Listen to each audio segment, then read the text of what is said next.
Hey everybody, it's Brian Asbury, and I just wanted to welcome you to today's episode. If you could, like today's episode, hit that subscribe button, and let's continue to grow the developmentally speaking brand. Today, my guest is former WWE superstar. You were either Nexus or you were against him. Now, artist, Mr. Michael Tarver. Tarver, how are you, sir? Good, I'm good. How are you today? Good, can't complain. I'm going to ask you a question that you've probably been asked 100 times, but what made you want to get into professional wrestling? Grew up watching it as a kid. I grew up watching NWA and then later WCW. I didn't really get familiar with WWE or WWF until just before the merger and the merger. Actually, really into the Monday Night Wars. That's when I got familiar with WWF at the time, WWE currently. But I was always a big NWA, WCW fan. At what age did you decide that this was something that you were going to pursue? Um, my late 20s, 20 years ago, my late 20s. And how was it finding a school back then versus it's kind of easier today getting into a wrestling school than you would think. Well, a lot of younger people don't know. It was a lot harder to get into the business then. Now, anyone can do it, which that's fine. It's cool, but at the same time, it just kind of, it's takes away some of the mystique and prestige of the business, I guess. Hmm. But it's cool. I'm no longer a part of the business, so I don't have a dog in that race anymore. Where did you start training at? In Akron, Ohio, a company called UWC. It was a indie company in Akron, Barberton, Ohio, which is basically Akron, Ohio. And that's where I was. After you did your training, did you stay in the Ohio area, or when did you start breaking out and getting your name out there? Um, so I probably probably 2006, 2000 no 2005, 2005. I started actually traveling outside of Akron, mainly Western Pennsylvania, doing a lot of NWA branches at the time, a lot of and West Virginia. Um, yeah, Pennsylvania, West Virginia. When did you start getting your name out there and starting getting noticed by the WWE? I would say 2006, 2005, 2006. Started working for a company in Cleveland called AIW, Hmm. and we came up with a character, and the character got over pretty well, got a lot of heat in Cleveland. And some things happened, and I ended up in '07. I ended up working in Philly for Pro Wrestling Unplugged, or PWU, for Todd Gordon and a lot of the ex ECW guys there. We used to film at the arena there, like CZW, like all of those places were Hmm. filmed there as well. But we were filmed there, and I got to work with Tuco Scorpio, the Sandman, a lot of the ECW legends and originals. How did your developmental deal come about? I walked into an arena in Rochester, New York for a SmackDown taping. I wasn't booked. I just walked in unannounced. I was given a tip, but they need extra, so I got in the car with a friend and we drove up there and I walked right in and followed everyone. There was a couple of people there that I knew and they helped me. Everybody assumed I was booked. I just walked right in. Of course, that'll never happen again. But yeah, I walked in, got in the ring, tried out, was immediately was pulled out where he sent me to OVW. And how was that initial experience? OVW. Hmm. It was great. It was interesting. It was intense. I was nervous. Was very nervous, but a lot of talented, really, really, really talented guys there that I'd only seen on the internet, and some on TV, and some guys I never heard of, but I didn't really understand how OVW firsthand, and it was great. Now, how long were you in OVW before FCW came about? I just did my tryout there. I did my audition. You do a 1 week audition, Hmm. and I was under the impression when I got signed that I was going to be sent to OVW Hmm. in Louisville, which is closer to where I'm from in Ohio.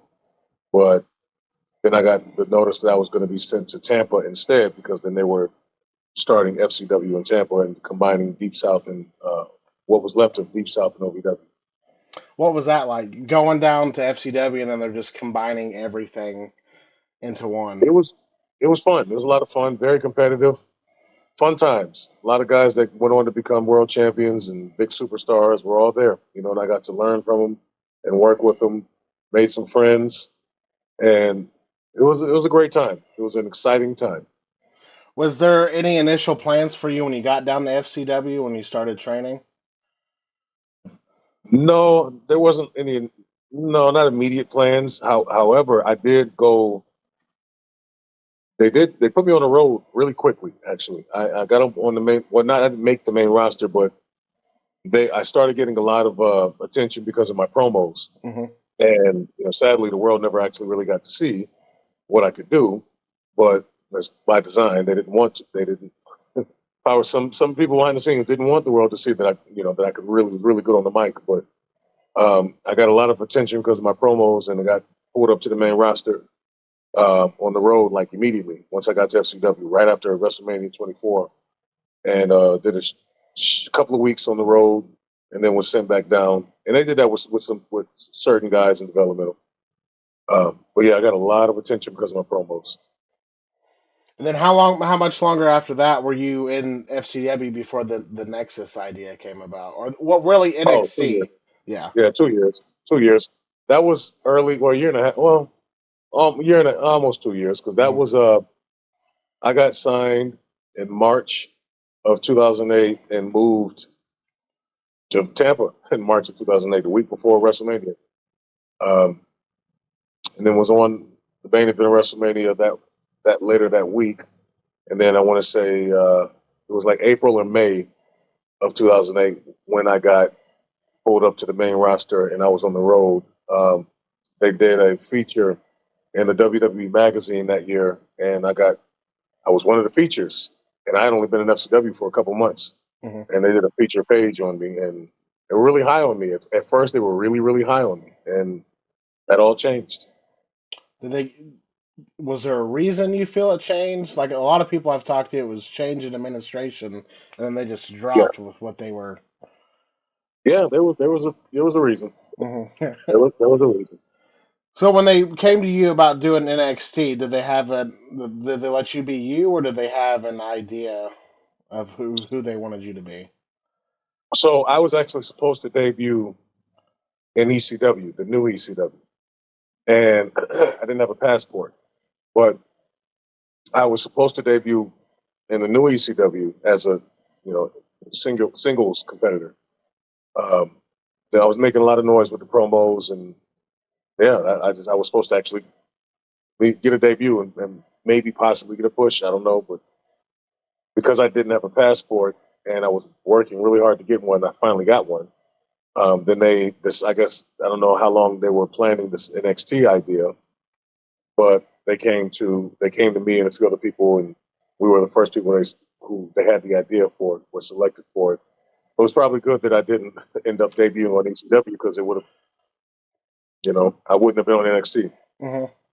How did you feel about being on that NXT season? It was interesting. It was interesting. It was at first it was very exciting because I was coming off of um, I was plateauing in FCW. I had a series of matches for the FCW championship with Justin Gabriel that I worked very hard to earn that position. Got over with the fans with my promos. Became an underdog, and Steve Keirn did everything he could not to help me at CW. And I fought, kicked and scratched Dusty Rhodes and Dr. Tom Pritchard helped me as much as they possibly could. And Norman Smiley, they did everything they could to help me and work with me. Steve Keirn did everything he could to keep me from making it, but I worked really hard to get in a position to be able to challenge, at least, have a series of matches for the FCW championship. And there was consideration for me going over for it. Mhm. So I was told. Um, but a particular agent didn't want that to happen. And I know who that was. It's water under the bridge now. But as that was happening, NXT was beginning. So I was under the impression that I would start on a better start from a better place than I ended up Mhm. starting. Oh, I just none of FCW mattered. Nothing that happened in developmental mattered. When I got up there, I was shot to the bottom and stepped on the whole time. Now, after you did the NXT season, was Nexus always the idea, or did that just come up one We day? didn't know anything about Nexus until the night Nexus debuted. We had no idea. They told us about Nexus, and there's been many interviews out about how we found out. But Hmm. the NXT season ended, and I was Brian Danielson and I were the first to be eliminated. And I mean, they even did things like I was given the impression that I was going to be released based on my performance on NXT. And I'm like, it's a fictional contest. How it was a work? Like, what would I like? But they play mind games. Hmm. So then we were all brought to Miami June 7th, and yeah, and then we pulled into an office and we were told everything. We were just like all blown away, like what is happening? And then sure enough, by the end of that night, the world was on fire. Is there any particular moments that stand out more than others during your time in FCW? Yeah, there is actually. I really enjoyed the promo classes and my time with Dusty Rhodes. He and I sat together a lot. He really liked me. He really believed in me, and that meant so much to me that someone like him believed in me when I was just had so much opposition at FCW, really mainly from Steve Keirn. And I don't have anything against Steve Keirn. It's just that's just what happened. This is how it went down. Um, but yeah, Dusty, he sat me down and looked me in the eye and told me, "I am your mentor." I said, "Yes, you are."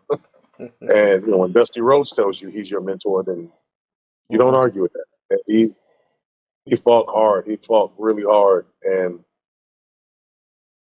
yeah, I just enjoyed him giving me the freedom to be myself, experiment. He gave me so much confidence, like so much confidence that I didn't know that I was that good on the mic, and he really made me believe. And man, I really took the ball and ran with it in FCW. Never got that chance in WWE. Hmm. But yeah, just certain memory. I have some particular memories, but that was my experience with Dusty was what stood out the most. Yeah, a lot of people I interview, like their time in developmental is their favorite time because it's like they just don't get the same, whether it's respect or the same recognition. When you're on the main roster, maybe you're just another number, and when you're in developmental, it's like they're. Yeah, different politics, different set of Mm. rules. You start from the bottom unless you're someone's son, daughter, or you're dating, sleeping with someone. You start from below to bottom. Now, during your run in WWE, did you guys have any like input on what you wanted to do, or did they just have this whole thing mapped out for you, like creatively? We did in NXT. They didn't really know what they were doing from week to week, meaning the creative team. Hmm. They wanted it to be, so they told us they wanted it to be spontaneous. So they would have things. They would plan certain things. They plan the matches, but everything else they would just try to make it spontaneous. So you might have to do. They would tell us, "Be ready." You might have to do a promo on the spot. You might have to do this. You might have to do that. You might even have a match. We Hmm. would know, but they would know. Um, but then after a couple of weeks, they started telling us, "Give us ideas. Come to us and give us ideas." So I started trying to give them ideas, and they would reject everything until I finally said, "All right, put me in a ring with Heath Slater. I'll lose the match, but then do a move to him afterwards, get some heel heat, Hmm. and then maybe that'll set up something between me and Heath." And that was only because they put Heath over on Carlito the week before. So I saw that. I'm like, well, we got to, you know, one of my competitors beat my pro. So that really buries me. Hmm. So I'm like, well, let me at least try to get some heat off of that. That's the one idea that they didn't mind. So Heath and I had a match. Heath won. I hit him with a suplex afterwards, got some heel heat, and they never did anything. During your time on the main roster, is there like obviously Nexus got over really really Yeah, popular, it got over good. Did they just not like they just picked their guys that they wanted to go with, and then everybody else was just for Nexus. yeah. Like When during that like as it went on. Oh, yeah, yeah. I mean, Nexus essentially was just NXT season one. Mm, I don't know if they really understood how big it was going to get. Um, but yeah, essentially as it progressed, it's like it moved so fast and blew up so fast they didn't know what to do with it, hmm and then they try instead of just letting it organically become what it should have become. There's no reason why the original seven shouldn't have dominated all the way to WrestleMania, hmm the following year, and then that's when the super team or the circumstances or whatever, and then maybe we lose there, or maybe we don't lose there. I don't know, but shouldn't have lost to SummerSlam, that's for sure. And then we all got picked apart. I got hurt. Skip Sheffield got hurt. I was working, traveling 5 days a week with a torn groin, bone bruise in one knee, a herniated disc, a broken or fractured forearm from a certain guy. All four of those things. And I'm taking RKOs and choke slams and power bombs and FUs every week. But that was part of the job. Any moments stand out during your time in Nexus that are your favorite? Yeah, yeah. So the night we debuted was really cool. I got to meet Rampage Jackson. That was cool. It was like that's one of my MMA heroes. Um, just it was just magical. Like it was magical. The debut, walking out and actually seeing everything unfold the way watching people react. It was like I was on a cloud. It just even when I think about it now, I go back to it like I couldn't believe it. The whole time it was like a dream. And then afterwards, it just was like it was a dream. I couldn't even catch my breath. Like it was like what just happened, and immediately went from being somewhat famous to being infamous, and just like Hmm that. And SummerSlam was wonderful. It was a great experience. The main event, a major pay per view. Um, it was cool. I enjoyed being at WrestleMania. I enjoyed traveling. I love, certain things I did love. Seeing the different cities, and hmm I love that. When you came back from injury, was there any plans for you? Yeah, there were some tentative plans. They wanted to try to make me a manager, Hmm and I hated that idea. I would talk to Dusty about it all the time, and I asked him, like, how does it make sense if I'm a manager and I'm bigger and more intimidating than who I'm managing? hmm I just can talk better than them. Like, so if I'm big, intimidating, have the look, and I can talk, why not just put me in a ring and just let me go? Put a belt on me. Like, what I'm saying? Give me a push. Do something with me. I can talk. But, came in the wrong package. But it was, they tried the manager thing. So I just tried to go with it. I did hmm everything I could. I remember Vince McMahon would have private with myself and Armando Estrada, who was Umaga's manager when they were on SmackDown. It would be just the two of us. And I don't know if he was officially back yet, but they had an idea for both of us. But one of us would be on one show, one would be on the other show, and we would just every day, every Monday, about 2 hours, Vince and I. It ended up just being just Vince and I would be in the pre-tape room with the good old Brooklyn Brawler, and he'd be filming pre-tapes, and we'd just be practicing. He'd just give me different words like, "Do this, give me a promo on this, give me a promo." And he would just drilling me, just. I'm like, and I would have people coming up to me, tapping me on the shoulder, saying they have huge plans for you. Like, you get ready. Something's about to be big. Like, there's huge plans. I'm like, what? I'm like, I was blown away after being buried through the Nexus, and then doing all of the hard work that I did behind the scenes to show that I was as good as anyone they've ever had there on the mic. And I know it sounds crazy, but you had to be there. hmm And and then for it all to just kind of fall apart. But yeah, I enjoyed the challenge of that, but I didn't want to be a manager. But I just dove all in. So you know what, I'm going to do it, and then it just never happened. And then they just released you without, did they give you a reason? I know why they did, but Hmm. I've never spoken about it publicly. Um, it was it was messed up. I never spoken about it publicly, but they just gave me the generic. We don't have anything for you, like what you were just marveling about my promos Hmm. a couple weeks ago. Like, all right, we're going to send you to Japan, Puerto Rico, bring you back, same old spiel. Hmm. Well, I went to Japan and Puerto Rico on my own by myself without their help and never went back. But, yeah, So how's life been after WWE? interesting. So interesting that I wrote a book. Okay. Yeah, the book is it's available on Amazon now. It's called Manic on Fire. It's the name of the book. Okay. You have any other projects going on? Yeah, I signed a recording contract in 2020 with two record labels, one called God Over Money and one called Menace Movement. They are Christian hip hop labels, and I released an album November of last year. It actually debuted at 13 on the iTunes Top 100 hip hop charts, and released the book in January. I was very fortunate to be part of a movie called The Texas Twister, and it was also released. It's on Voodoo, I believe Amazon and Tubi, and just released a mixtape yesterday. So I've been very, very busy. Where can people reach out to you at? All my social media at Monster Tarver. You can find me on every social media platform at Monster Tarver. If you had any advice to give to anybody getting into professional wrestling, what would it be? Get in the best shape of your life.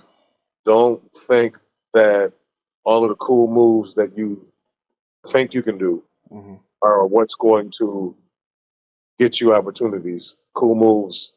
Anyone can do a cool move. You can teach a monkey how to do a drop kick, but if you can tell a story, and it's become such a cliche, but if you can get with some old school guys and learn how to tell a story in the ring, and then while you're telling that story, you look like you should be on television, speak like you should be on television. You know, you don't just look like every other indie guy out there. You want to, or girl for that matter, you want to get yourself in the best shape of your life and look like you should be on television, and then learn how to talk. Cut promos. Promos is your lifeblood, Absolutely. and respect the business. Well, thank you for taking some time out to talk a little bit about your career. Thank you for what you've done for professional wrestling, sir. Thank you. I You know appreciate it. what you did mattered, and I appreciate it. I got to experience some FCW shows, so that developmental time in a lot of people's life that holds a special place for me because I got to see that aspect. And before NXT, a lot of it was if you weren't in the Yeah, Tampa area or the Louisville it area, was you didn't get to see all indeed. that. So if there's ever anything I could ever do, sir, please feel free to reach out. I appreciate it. Thank you. I appreciate your time.